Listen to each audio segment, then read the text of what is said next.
రాజకీయంగా ఎదుర్కోలేకే తమ కార్యకర్తలపై దాడులు చేస్తున్నారని, దాడులకు భయపడేది లేదని మాజీ ఎమ్మెల్యే బొల్ల మల్లయ్య యాదవ్ అన్నారు.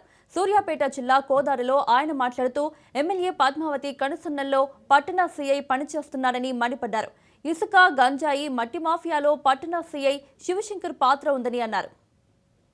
మొత్తం సీఎంఆర్ఎఫ్ చెక్ల పేరు మీద 12 లక్షల రూపాయలు మిస్యూజ్ అయిందని మీరే నిర్ధారించారు. అంత పెద్దగా అంటే ఎలకందవి కొండందవి ఎలకను పట్టినట్టు మీరు పోలీస్ శాఖ ఏదో చేస్తుంది, భారీ కుంభకోణం అని రాష్ట్ర వ్యాప్తంగా మెయిన్ అన్ని శాటిలైట్ ఛానల్స్లలో సర్క్యులేట్ చేసి ఏదో చేసిన మీరు ఇది జరుగుతుంది. మరి కోదాడు ప్రజల పట్ల మీకెందుకు శ్రద్ధ లేదు? కోదాడులో జరుగుతున్న అవినీతి గురించి ఎందుకు మాట్లాడట్లే? ఎందుకు ఆ శ్రద్ధ లేదు? అందుకే మేము ఏమంటున్నామంటే ఇవాళ అధికార ఉందనో దీనికి సంబంధించి సిఐ మీద ఇట్లా జరిగిన దాని మీద నేను డీజీపీని కలిసిన, ఎస్పీని కలిసిన. డీజీపీకి ఎస్పీకి ఇద్దరికి పర్సనల్ గా కలిసి ఒక డిపార్ట్మెంట్ ఎంప్లాయీ ఉండి ఈ రకంగా చేయొచ్చు అని అనుకుంటే మీరు ప్రోత్సహించండి. దీనికి ముందు అనేక దఫాలుగా అనేక విషయాలలో మేము చెప్పినాము.